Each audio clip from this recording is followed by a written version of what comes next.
Hi everyone, ഞാൻ GLAAD Sharon. ഗോവയിൽ പോയി ഒന്ന് അടിച്ചു പൊളിക്കാൻ പ്ലാൻ ചെയ്യുന്നവർക്ക് പറ്റുന്ന നല്ലൊരു പാക്കേജിനെ പറ്റിയിട്ടാണ് ഇന്നത്തെ വീഡിയോയിൽ ഞാൻ പറയുന്നത്. എക്സ്പെൻസ് ആയിട്ട് ഏകദേശം ഒരു 6000 തൊട്ട് 8000 രൂപ വരെ മുടക്കാൻ നിങ്ങൾ റെഡി ആണെങ്കിൽ നിങ്ങൾക്ക് ഒരു 2-3 ദിവസം ഗോവയിൽ പോയിട്ട് നല്ല ഡീസൻ്റ് ആയിട്ട് വരാൻ പറ്റും. ഡ്രീം ഗോവ ട്രാവൽ കമ്പനി എന്നുള്ള ഏജൻസി പ്രൊവൈഡ് ചെയ്ത 4000 രൂപയുടെ ഒരു പാക്കേജ് എടുത്തിട്ടാണ് ഞങ്ങൾ ഇങ്ങോട്ട് വന്നത്. അതിൽ ട്രെയിൻ ടിക്കറ്റിന് സെപ്പറേറ്റ് ആണ് പേയ്മെൻറ്റ് വരുന്നത്. 1300 തൊട്ട് ഒരു 1400 റേഞ്ചിലാണ് പെർ ഹെഡ് വന്ന ടിക്കറ്റ് ചാർജ്. ഈ 4000 രൂപയുടെ ഒരു പാക്കേജിൽ 3 പകലും 2 രാത്രി അടങ്ങുന്ന സ്റ്റേ, ഈ ഒരു ദിവസങ്ങളിലൊക്കെയുള്ള ലഞ്ച്, ബ്രേക്ക്ഫാസ്റ്റ്, ഡിന്നർ, അതായത് നമ്മളിവിടെയുള്ള ദിവസത്തെ കണക്ക് വെച്ച് നോക്കി കഴിഞ്ഞാൽ 8 നേരം നമുക്ക് ഫുഡ് ഉണ്ടാവും. ലാസ്റ്റ് ദിവസം മാത്രം ഡിന്നർ ഉണ്ടാവില്ല. ബാക്കിയുള്ള ദിവസങ്ങളിലെല്ലാം ലഞ്ചും ബ്രേക്ക്ഫാസ്റ്റും ഡിന്നറൊക്കെ നമുക്ക് അവൈലബിൾ ആണ്. ഫുഡും സ്റ്റേയും കൂടാതെ നമുക്കിവിടെ ട്രാവൽ ചെയ്യാൻ വേണ്ടിയിട്ട് സ്കൂട്ടറും ഇവർ പ്രൊവൈഡ് ചെയ്ത് തന്നിരുന്നു. അതിൻ്റെ പെട്രോൾ എക്സ്പെൻസ് മാത്രം നമ്മൾ നോക്കിയാൽ മതി. അതുകൂടാതെ പബ് എൻട്രിയും ഡ്രിങ്ക്സും നമുക്ക് ഈ ഒരു പാക്കേജിൽ ഇൻക്ലൂഡഡ് ആണ്. അപ്പോൾ ഇവിടെ പൊതുവേ ഫുഡിനാണ് നല്ല എക്സ്പെൻസ് വരണത്. അപ്പോൾ ഞങ്ങളുടെ ഈ ഒരു പാക്കേജിൽ ബ്രേക്ക്ഫാസ്റ്റും ലഞ്ചും ഡിന്നറൊക്കെ അവൈലബിൾ ആയതുകൊണ്ട് തന്നെ ഞങ്ങൾക്ക് നല്ല രീതിക്ക് എക്സ്പെൻസ് മാനേജ് ചെയ്യാൻ പറ്റി. ഈ ഒരു 3 നേരവും ബുഫേ മോഡലിലായിരുന്നു ഫുഡ്. അപ്പോൾ അത് കാരണം നമുക്ക് ഇഷ്ടത്തിനനുസരിച്ച് ആവശ്യത്തിന് ഇട്ട് കഴിക്കാൻ പറ്റി. കാലത്താണെങ്കിൽ ഇഡ്ഡലി, പൂരി, പാസ്ത അങ്ങനെയുള്ള ഐറ്റംസൊക്കെ ആയിരുന്നു. ഉച്ചയ്ക്ക് ചോറും കറിയും, അല്ലെങ്കിൽ ബിരിയാണി, അല്ലെങ്കിൽ റൈസ്, ചപ്പാത്തി പ്ലസ് പൊറോട്ട, ചിക്കൻ കറി, മീൻ കറി, അങ്ങനെ ഒരുപാട് ഐറ്റംസ് ഉണ്ടായിരുന്നു. നല്ലൊരു ഫുഡായിരുന്നു മൊത്തം. ബാഗ ബീച്ചിൻ്റെയൊക്കെ ഒരു ഏരിയയിൽ തന്നെ വരുന്ന ബാഗ ഡെ വാസ്കോ എന്നുള്ള റിസോർട്ടിലാണ് ഇവർ നമുക്ക് റൂംസൊക്കെ അറേഞ്ച് ചെയ്തത്. സ്വിമ്മിംഗ് പൂളൊക്കെ ഉള്ള നല്ലൊരു AC റൂമായിരുന്നു നമുക്ക് വേണ്ടി അറേഞ്ച് ചെയ്തത്. അപ്പോൾ ഞങ്ങൾ ഈ വന്നൊരു ക്ഷീണം കൊണ്ടിട്ട് തന്നെ അധികം പുറത്തേക്ക് പോകാതെ നേരെ ഫുഡ് കഴിച്ചിട്ട് സ്വിമ്മിംഗ് പൂളിലേക്കാണ് ആദ്യം ഇറങ്ങിയത്.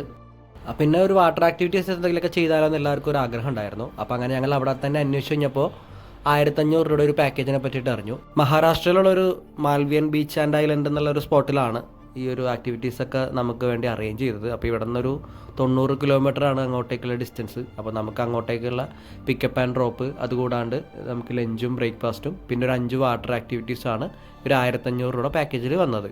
അപ്പോൾ ഇത് നെഗോഷ്യബിൾ ആണ്. നമുക്കത് അവർ ആദ്യം 1700 രൂപയൊക്കെയാണ് റേറ്റ് പറഞ്ഞത്. നമ്മളത് ബാർഗെയിൻ ചെയ്ത് ആ റേറ്റിലെടുത്തു. ഇനിയും ബാർഗെയിൻ ചെയ്താൽ ഇതിലും കുറച്ച് റേറ്റിൽ നമുക്ക് എടുക്കാൻ പറ്റും. നമ്മൾ പിന്നെ ലാസ്റ്റ് ഈ ഒരു റേറ്റിൽ സമ്മതിച്ചു. അങ്ങനെ ഞങ്ങളുടെ സെക്കൻഡ് ഡേ ഞങ്ങൾ വാട്ടർ ആക്ടിവിറ്റീസൊക്കെ എക്സ്പ്ലോർ ചെയ്യാൻ വേണ്ടിയിട്ട് ഈ ഒരു മാൽവിൻ ബീച്ചിലേക്കാണ് പോയത്. രാവിലെ ഒരു 7-8 മണി ആയപ്പോൾ തന്നെ ടെമ്പോ ട്രാവലർ വന്നു. നമ്മളതിൽ കയറി. നമ്മളെ കൂടാതെ സൗത്ത് ഇന്ത്യൻസ് ആയിട്ടും നോർത്ത് ഇന്ത്യൻസ് ആയിട്ടൊക്കെ ഒരുപാട് നല്ല ടൂറിസ്റ്റുകാർ ഉണ്ടായിരുന്നു. അവരെല്ലാം നമ്മളായിട്ട് നല്ല കമ്പനി ആയിരുന്നു.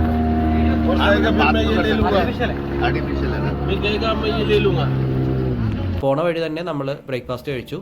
പാവ് ബജി, പൊഹ, ഇഡ്ഡലി സെറ്റ്, പൂരി മസാല, അങ്ങനെ പല ഓപ്ഷനുകളിൽ നമുക്ക് ബ്രേക്ക്ഫാസ്റ്റ് അവൈലബിൾ ആയിരുന്നു. ഞങ്ങൾ കൂടുതലും പൂരി മസാലയും പാവ് ബജിയൊക്കെയാണ് കഴിച്ചത്. ഏകദേശം ഒരു 11:30 നമ്മൾ മാൽവൻ ബീച്ച് ഐലൻഡിലെത്തി. അങ്ങനെ അവിടെ എത്തി നമ്മൾ പതിയെ വാട്ടർ ആക്ടിവിറ്റീസ് ഓരോന്നായിട്ട് ചെയ്യാൻ തുടങ്ങുകയാണ്. Bumper ride, banana boating, jet ski driving, parasailing, scuba diving തുടങ്ങി 5 ആക്ടിവിറ്റികളാണ് നമുക്ക് വേണ്ടിയിട്ട് ഇവരിവിടെ അറേഞ്ച് ചെയ്തിട്ടുള്ളത്.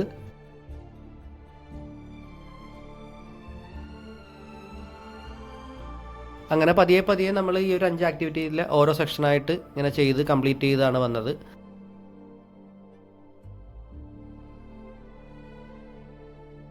ആദ്യം ബീച്ചിൻ്റെ സൈഡിൽ തന്നെ jet ski driving, bumper ride, banana boating, ഇതെല്ലാം കൂടി ഒറ്റ സെക്ഷനായിട്ട് ആ ഒരു ബീച്ച് സൈഡ് തന്നെ നമ്മൾ ആദ്യമേ അത് കംപ്ലീറ്റ് ചെയ്തു.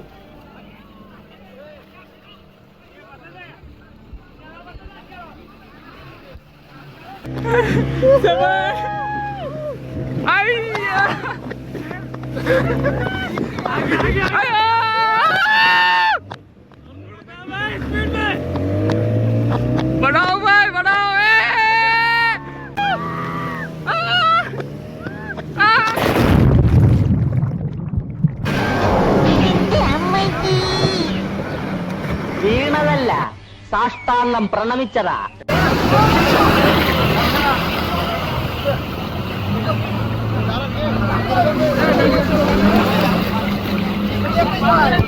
അത് കഴിഞ്ഞ് നമ്മളെ ഒരു ബോട്ടിൽ വേറൊരു ഐലൻഡിലേക്ക് ഇവർ കൊണ്ടുപോവുകയാണ്.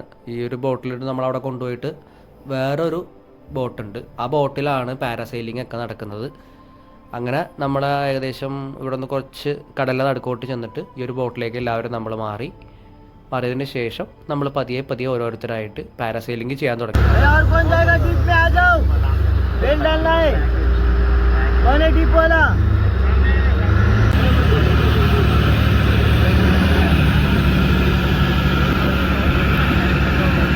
അപ്പോൾ നമ്മളിപ്പോൾ പാരസൈലിംഗ് ചെയ്തുകൊണ്ടിരിക്കുകയാണ്. അപ്പോൾ ഇതാണ് നമ്മുടെ ഒരു ട്രാവലിംഗ് നമ്മളത്തേക്കാണ്. നമ്മൾ ഓരോരുത്തരായിട്ട് കയറും.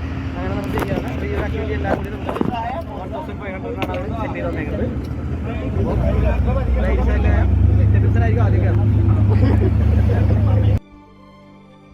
നോർമൽ റേറ്റിൽ നമ്മൾ പറഞ്ഞ ഈ ഒരു 1500 പാക്കേജിൽ കുറച്ച് നേരമാണ് നമ്മൾ ഇവർ പാരസൈലിംഗ് ചെയ്യിക്കണത്. നമുക്ക് എക്സ്ട്രാ ടൈം വേണമെന്നുണ്ടെങ്കിൽ അതിന് എക്സ്ട്രാ അവർ ചോദിക്കുന്ന പേയ്മെൻറ്റ് കൊടുക്കുകയാണെങ്കിൽ നമ്മൾ കൂടുതൽ നേരം അവർ ചെയ്യിക്കും. അതേപോലെ നമ്മൾ കടലിൻ്റെ ഉള്ളിലോട്ടൊക്കെ നമുക്ക് വെള്ളത്തിലേക്ക് ഇറക്കി നമ്മൾ മുക്കിയെടുത്ത് പറപ്പിക്കുന്ന രീതികളൊക്കെ ഉണ്ട്. അപ്പോൾ അങ്ങനെയൊക്കെ ആണെങ്കിൽ കുറച്ചുകൂടി നമ്മൾ പേയ്മെൻറ്റ് എക്സ്ട്രാ കൊടുക്കണം. അതേപോലെ കപ്പിളായിട്ട് വരുന്നവർക്കൊക്കെ ആണെങ്കിൽ 700 രൂപയൊക്കെയാണ് അവർ പറയുന്നത്. 700 രൂപ കൊടുത്തു കഴിഞ്ഞാൽ കപ്പിളായിട്ടൊക്കെ ഇവർ പാരസൈൽ ചെയ്യിക്കും നമ്മൾ.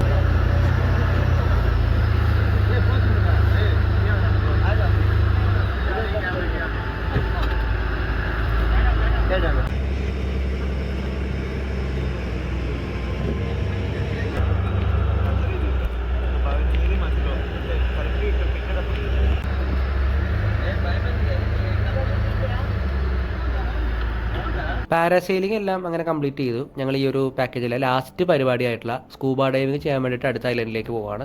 അങ്ങനെ അവിടെ ചെന്ന് ഇത് ഞങ്ങൾ ചെയ്തു. സംഭവം വലിയ ഒരു ഇതായിട്ട് തോന്നിയൊന്നുമില്ല. നോർമലായിട്ട് നമ്മുടെ കണ്ണും മൂക്കൊക്കെ ഒരു ഗ്ലാസ് വെച്ച് മറച്ചതിന് ശേഷം ഓക്സിജൻ ട്യൂബ് ഇട്ട് നമ്മളൊരു 5 മിനിറ്റോളം വെള്ളത്തിനടിയിൽ ഇറക്കി കുറച്ച് കാഴ്ചകളൊക്കെ കാണാം. ഇതെല്ലാം കഴിഞ്ഞ് തിരിച്ച് ബീച്ചിലെത്തി ഡ്രസ്സൊക്കെ ചേഞ്ച് ചെയ്ത് ഞങ്ങളൊരു 4 മണിയോടുകൂടി അവിടെ നിന്ന് തിരിച്ചു. പിന്നെ ഈ ഒരു പാക്കേജിൽ പറഞ്ഞതനുസരിച്ചിട്ട് ലഞ്ച് കഴിക്കാൻ വേണ്ടിയിട്ട് അടുത്ത സ്പോട്ടിലെത്തി. അവിടെ നിന്ന് നമുക്കൊരു നോർമൽ റൈസും ചിക്കൻ കറിയും പിന്നെ ചപ്പാത്തിയൊക്കെ ആയിരുന്നു ലഞ്ചിലുണ്ടായിരുന്നത്. അപ്പോൾ ഞങ്ങളുടെ പാക്കേജിൽ ശരിക്കും 4000 രൂപക്ക് 8 നേരത്തെ ഫുഡായിരുന്നല്ലോ ഇവർ ഓഫർ ചെയ്തിരുന്നത്. അപ്പോൾ ഈ ഒരു പാക്കേജ് എടുത്ത കാരണം നമുക്ക് ലഞ്ചും ബ്രേക്ക്ഫാസ്റ്റും ഇവർ ത്രൂ സെറ്റ് ആയതുകൊണ്ടിട്ട് തന്നെ നമ്മളത് നേരത്തെ അവരെ ഇൻഫോം ചെയ്തുകൊണ്ടിട്ട് നമുക്ക് ഈ ഒരു ലഞ്ചിൻ്റെയും ബ്രേക്ക്ഫാസ്റ്റിൻ്റെയും ഫണ്ട് അവർ റീഫണ്ട് ചെയ്ത് തന്നു പാക്കേജുകാർ. അപ്പോൾ അത്രയും നല്ല സർവീസായിരുന്നു. അങ്ങനെ അവിടെ നിന്ന് ഫുഡൊക്കെ കഴിച്ച് ഒരു 3 മണിക്കൂറത്തെ യാത്രയിൽ ഒരു 8 മണിയോടുകൂടി ഞങ്ങളിവിടെ തിരിച്ച് ഞങ്ങളുടെ റൂമിലെത്തി. അതിനുശേഷം വീണ്ടും ഞങ്ങൾ ബീച്ചിലൊക്കെ പോയി നമ്മളവിടുത്തെ കാഴ്ചകളൊക്കെ കണ്ട് നല്ല രീതിക്ക് ആ ഒരു വൈബും കാര്യങ്ങളൊക്കെ എൻജോയ് ചെയ്തു.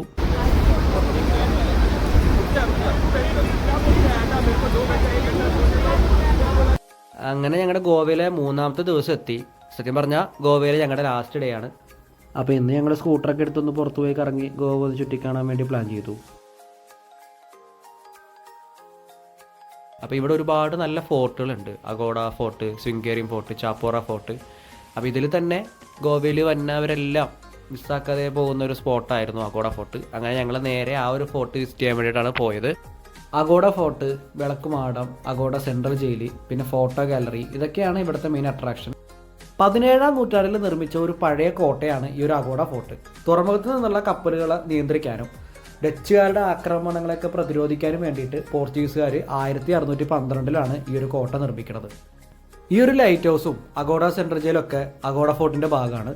2015 വരെ ഗോവയിലെ ഏറ്റവും വലിയ ജയിലായിരുന്നു അത്. നദികളുടെയും കടലിൻ്റെയും സംഗമ സ്ഥാനത്തുള്ള ഒരു ചെറിയ കുന്നിൻ്റെ മുകളിലാണ് ഈ ഒരു അഗോഡ ഫോർട്ട് സ്ഥിതി ചെയ്യുന്നത്. കരയിൽ നിന്നും കടലിൽ നിന്നും വരുന്ന ശത്രുക്കളുടെ നീക്കങ്ങൾ മുൻകൂട്ടി മനസ്സിലാക്കാനും മുന്നറിയിപ്പ് നൽകാനും പറ്റുന്ന അനുയോജ്യമായിട്ടുള്ള ഒരു സ്ഥലമാണിത്. അപ്പോൾ ഗോവയിലേക്ക് ട്രിപ്പ് വരികയാണെങ്കിൽ നിങ്ങൾ എന്തായാലും ഈ ഒരു സ്പോട്ട് മിസ്സാക്കരുത്. ഞങ്ങളുടെ ഈ പാക്കേജിൽ അപ്പോൾ ഒരു സ്കൂട്ടറിൻ്റെ സർവീസ് ഫ്രീ ആണെന്ന് പറഞ്ഞല്ലോ. പെട്രോൾ മാത്രം അടിച്ചാൽ മതി. അപ്പോൾ എന്നാലും നമ്മൾ സ്കൂട്ടർ കൊണ്ടുപോയിട്ട് സ്കൂട്ടറിന് എന്തെങ്കിലും കേടുപാടുകൾ പറ്റുകയാണെങ്കിൽ അതിൻ്റെ ഉള്ള പേയ്മെൻറ്റ് നമ്മൾ കൊടുക്കേണ്ടി വരും. അപ്പോൾ നമ്മൾ കൊണ്ടുപോകുന്ന കണ്ടീഷൻ എങ്ങനെയാണെന്ന് അറിയാൻ വേണ്ടിയിട്ട് നേരത്തെ തന്നെ നമ്മൾ വണ്ടി എടുക്കുന്നതിന് മുമ്പ് തന്നെ നമ്മുടെ ഒരു മൊബൈൽ ക്യാമറയിൽ ഈ ഒരു സ്കൂട്ടറിൻ്റെ ഫോട്ടോസൊക്കെ എടുത്ത് വെച്ച് കഴിഞ്ഞാൽ നല്ലതായിരിക്കും. ആ ഒരു കണ്ടീഷനിൽ തന്നെ നമ്മൾ വണ്ടി തിരിച്ച് ഇവരെ ഏൽപ്പിച്ച് കഴിഞ്ഞാൽ നമുക്ക് വേറെ കുഴപ്പമില്ല. പിന്നെ പെട്രോളിന് ഇവിടെ നമ്മുടെ നാട്ടിലെ അപേക്ഷിച്ചിട്ട് റേറ്റ് കുറവാണ്. പക്ഷേ എന്താ പ്രശ്നം എന്ന് പറഞ്ഞാൽ പമ്പുകൾ കുറവായത് കാരണം പമ്പിലൊക്കെ നല്ല തിരക്കായിരിക്കും. ചെല്ലുന്ന ടൈമിലൊക്കെ നല്ല ക്യൂ ഉണ്ടാവും. അതല്ലെങ്കിൽ നമ്മൾ ഏത് ഏരിയ ചെന്നാലും അവിടെ ഒരു കുപ്പിയിൽ നമുക്ക് പെട്രോൾ വിൽപ്പനയ്ക്ക് ഉണ്ട്. 120 രൂപ എന്തുവാണ് ഒരു 1 ലിറ്ററിൻ്റെ ഒരു നോർമൽ കുപ്പിയിൽ അവർ ചാർജ് ചെയ്യണത്. ഒന്നെങ്കിൽ അങ്ങനെ കുപ്പിയിൽ മേടിക്കാം, അല്ലെങ്കിൽ പമ്പിൽ കൊണ്ടുപോയി ക്യൂ നിന്ന് നമുക്ക് പെട്രോൾ അടിക്കാം. പിന്നെ ഇവിടുത്തെ വേറൊരു കുഴപ്പമാണ്, നമ്മൾ എവിടെ ചെന്ന് കഴിഞ്ഞാലും റോഡ് സൈഡിൽ വെച്ച് കഴിഞ്ഞാൽ പോലും നമ്മൾ പാർക്കിംഗ് ഫീ കൊടുക്കണം. ഇപ്പോൾ ഞങ്ങൾ ഈ അഗോഡ ഫോർട്ട് വിസിറ്റ് ചെയ്യാൻ എത്തിയിട്ട് ഇവിടേക്കുള്ള എൻട്രി ഫീ 25 രൂപയായുള്ളൂ. പക്ഷേ പാർക്കിങ്ങിന് അവർ 50 രൂപ അടിച്ചു. അഗോഡ ഫോർട്ടിലെ കാഴ്ചകളൊക്കെ കണ്ട് അവിടെ ഇരുന്ന് ഒരുപാട് ഫോട്ടോസും വീഡിയോസൊക്കെ എടുത്ത് ഫുഡ് കഴിച്ചിട്ട് ഞങ്ങൾ പിന്നെ നേരെ പോയത് അരമ്പൽ സ്വീറ്റ് വാട്ടർ ലേക്കിലേക്കാണ്. ഇവിടെ നിന്ന് ഒരു 20 കിലോമീറ്റർ ദൂരമാണ് അങ്ങോട്ടേക്കുള്ളത്. മലയാളികൾ നടത്തുന്ന ലഗോവ കേരള റെസ്റ്റോറൻറ്റ് എന്നുള്ള ഈ ഒരു റെസ്റ്റോറൻറ്റിൽ നിന്നാണ് ഞങ്ങൾക്ക് 3 നേരവും ഫുഡ് അറേഞ്ച് ചെയ്തത്. വളരെ അഫോർഡബിൾ ആയിട്ടുള്ള ഒരു റേറ്റിൽ ഒരു ഏകദേശം ഒരു 110-150 രൂപ റേഞ്ചിലൊക്കെയാണ് ബ്രേക്ക്ഫാസ്റ്റും ലഞ്ചൊക്കെ സ്റ്റാർട്ട് ചെയ്യണത്. അതും അൺലിമിറ്റഡ് ഫുഡാണ്. സാധാരണ ഹോട്ടലുകളിലെ പോലെ ക്യാഷ് കൊടുത്ത് പേയ്മെൻറ്റ് ചെയ്യുന്ന രീതിയല്ല ഇവിടെ. ടൂറിസ്റ്റുകാർക്ക് വേണ്ടി മാത്രമുള്ളൊരു സ്പോട്ടാണ്. അപ്പോൾ ഗൈഡ് വഴി നേരത്തെ തന്നെ പേയ്മെൻറ്റ് അഡ്വാൻസ് കൊടുത്തിട്ട് ടോക്കൺ എടുത്തിട്ടാണ് ടൂറിസ്റ്റുകാർ കൂടുതലും ഇങ്ങോട്ട് വരുന്നത്. അപ്പോൾ അവർക്ക് വേണ്ടി മാത്രമുള്ളൊരു ഹോട്ടലാണത്. ഫുഡ് കഴിക്കാനുള്ള ടൈമും പിന്നെ അല്ലാതെ ചില്ലറ ഷോപ്പിങ്ങിൻ്റെ ഉള്ള ടൈമും കഴിഞ്ഞ് ഞങ്ങൾ അങ്ങോട്ട് എത്തിയപ്പോഴേക്കും ഒരുപാട് ലേറ്റായി. ഒരു ഈവനിങ് കഴിഞ്ഞാണ് ഞങ്ങളവിടെ എത്തിയത്. ശരിക്കും അതിന് മുമ്പത്തെ ടൈമായിരുന്നു ഇവിടുത്തെ ബെസ്റ്റ് ടൈം. എന്നിരുന്നാലും ഞങ്ങളവിടെ നല്ലപോലെ എൻജോയ് ചെയ്തു. ഒരുപാട് ടൈം അവിടെ സ്പെൻഡ് ചെയ്തു. തിരിച്ചവിടെ നിന്നൊരു രാത്രിയോടുകൂടി ഇവിടെ എത്തി ഡിന്നറൊക്കെ കഴിച്ച് ഞങ്ങൾ നേരെ വീണ്ടും ബീച്ചിൽ പോയി അവിടെ ആ ഒരു വൈബൊക്കെ എൻജോയ് ചെയ്തു.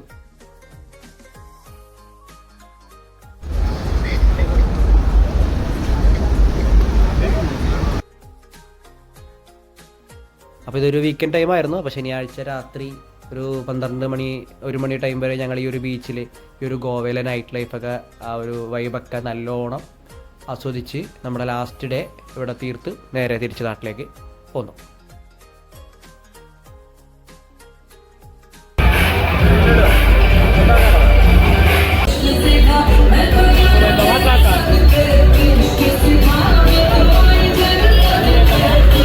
അപ്പോൾ ഇതൊക്കെയായിരുന്നു ഞങ്ങളുടെ ഗോവയിലെ വിശേഷങ്ങൾ. പുതിയൊരു വീഡിയോ ആയിട്ട് വരുന്നത് വരെ ബൈ ഫ്രം ഗ്ലാഡ്വിൻ.